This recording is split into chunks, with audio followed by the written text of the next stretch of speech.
Hello friends, welcome to daily cooking. இன்றைக்கி நம்ம hotel style முட்டை கொத்து பரோட்டா வீட்டிலையே எப்படி சுலபமாக செய்கிறதுன்னு தான் பார்க்க போகிறோம். கடாய் ஹீட் ஆனது 2 ஸ்பூன் ஆயில் ஊற்றிக்கலாம். ஒரு பெரிய சைஸ் வெங்காயத்தை ஸ்லைஸாக கட் பண்ணி வச்சுருக்கேன், அதை போட்டுக்கலாம்.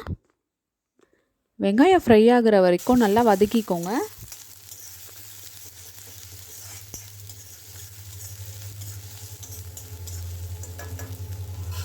ஒரு பச்சை மிளகாவை கீறி போட்டுக்கிறேன். ஒரு கொத்து கருவேப்பிலையை இதனோடு சேர்த்துக்கலாம். ஒரு ஸ்பூன் இஞ்சி பூண்டு பேஸ்ட் சேர்த்து பச்சை வாசனை போகிற வரைக்கும் நல்லா வதக்கிக்கோங்க.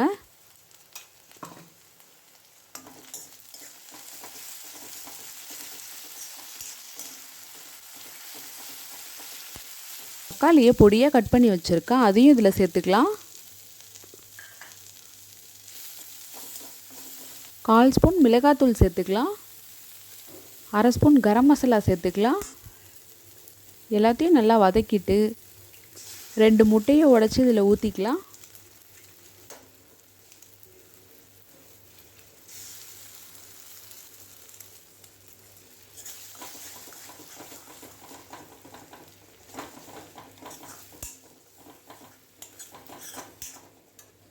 இந்த முட்டைக்கு மட்டும் தேவையான அளவு உப்பு சேர்த்துக்கலாம். 2 பரோட்டாவை பிச்சு வச்சுருக்கேன், அதை இப்போ இதனோட சேர்த்துக்கலாம். பரோட்டா எப்படி சாஃப்டாக செய்கிறதுன்னு ஆல்ரெடி வீடியோ போட்டிருக்கேன், டிஸ்கிரிப்ஷனில் லிங்க் கொடுக்குறேன், செக் பண்ணிக்கோங்க. பிச்சு போட்டிருக்க பரோட்டா முட்டையோட நல்லா ஒன்று சேர மிக்ஸ் பண்ணிக்கோங்க.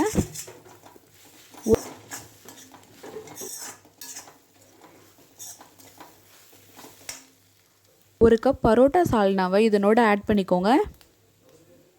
பரோட்டா சால்னா எப்படி வைக்கிறதுன்னு ஆல்ரெடி வீடியோ போட்டிருக்கேன், டிஸ்கிரிப்ஷனில் லிங்க் கொடுத்துருக்கேன், செக் பண்ணிக்கோங்க. எல்லாத்தையும் நல்லா மிக்ஸ் பண்ணி விடுங்க.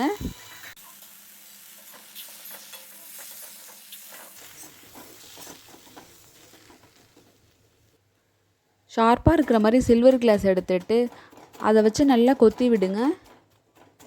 இப்படி கொத்துனிங்கன்னா கொத்து பரோட்டா அப்படியே பூ மாதிரி வரும். ஃபைனலாக இதனோட நறுக்கி வச்ச மல்லித்தழையை போட்டு இறக்கிடலாம். ரொம்ப டேஸ்டான கொத்து பரோட்டா இப்போ ரெடி ஆகிடுச்சு. இதை வேறு ஒரு பிளேட்டுக்கு மாற்றிக்கிறேன். இதே மாதிரி நீங்களும் ஹோட்டலில் செய்கிற கொத்து பரோட்டாவை வீட்டிலையே ஈஸியாக செஞ்சு சாப்பிடுங்க. இந்த ரெசிபி உங்களுக்கு பிடிச்சிருந்துச்சுன்னா டெய்லி குக்கிங் சேனலை சப்ஸ்கிரைப் பண்ணிக்கோங்க.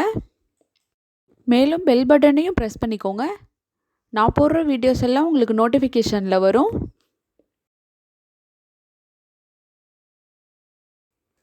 தேங்க்ஸ் ஃபார் வாட்சிங். பை.